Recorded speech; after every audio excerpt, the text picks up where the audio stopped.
Hello and a really big warm welcome to this presentation from the Urban Penguin. My name is Andrew Mallett, and in today's video we're going to take a look at installing Rocky Linux 8.10. Yes, and I'm proudly wearing my shirt. But you're thinking, why Rocky Linux 8.10?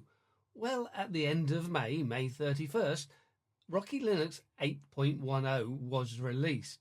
And it's really important because it's continued to be supported all the way through to May 2029. So that's a long time. And when you consider that CentOS was end of life for version 8 at the end of December 2021.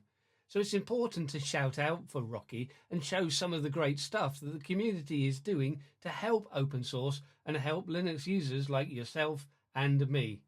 Come on. Let's run through the install. Now here we are, not on the glorious command line, but in VirtualBox. By building a virtual machine in VirtualBox, I can easily run it, obviously myself, but this is my preferred platform for creating Vagrant virtual machines. So once I've created the virtual machine, give me a few days and I'll have this uploaded to Vagrant so that we'll be able to make use of it in your Vagrant systems if that's your weapon of choice. So let's give this virtual machine a name. I'm just going to call it R810. And as I move out, I can go through and select then the Rocky 810 ISO. I just got the minimal ISO file here. We can obviously install more later. I don't want to worry about an unattended installation. There's not much we have to fill out in any case. When we look at the base memory, 2 gig isn't too much. But remember, some people might want to use a little bit less. So we could configure it for less, and I'm going to set it just for 1 gig of RAM, so 1024. The same thing with the processors, I could change that, but one processor is enough. Looking at the disk size, 20 gig is good to start with, so let's go through and finish. We'll now go through and right-click and start our virtual machine, a normal start so we can see the process running through. Remember, we're going to have to answer questions. And we boot up in the minimal box to begin with, and we can choose to install. Then it soon detects our hardware and increases the screen size. So now we're running through starting the installer system, and we're going to be presented with our menu to select how we want the install to continue. So we can allow this to run through, but it's not going to take too long. So I'm hoping it's going to show me the screen sometime soon. And as if by magic, we get my mouse and a screen is being drawn. Now I'm based in the UK, but I'm happy to use a US layout. Also, if I am building this for Vagrant, it kind of makes sense that we don't customize it too much for the UK or a particular environment.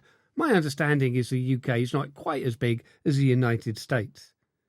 As we start navigating down, we can see the keyboard, the language, the time and date, the installation source.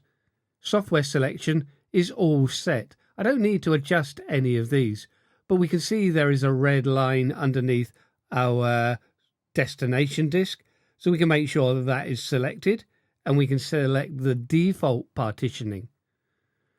We also need to go into our network and make sure the network is connected.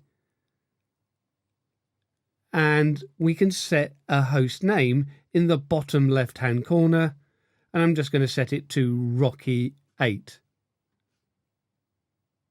And with that done, I can move back up then to the done button and we can continue. But we do need to configure a password for the root user. I'm going to set this to Vagrant for the moment. Again, this is going to be a system that ultimately is going to be shared, so the usernames and passwords have to be known. When I look at the user creation, I am going to create a new user account. And as I said, the user accounts and passwords have to be named. So I'm going to set this to Vagrant. I'm going to make it an administrator, and I'm setting the password also to be Vagrant. We can configure done on this.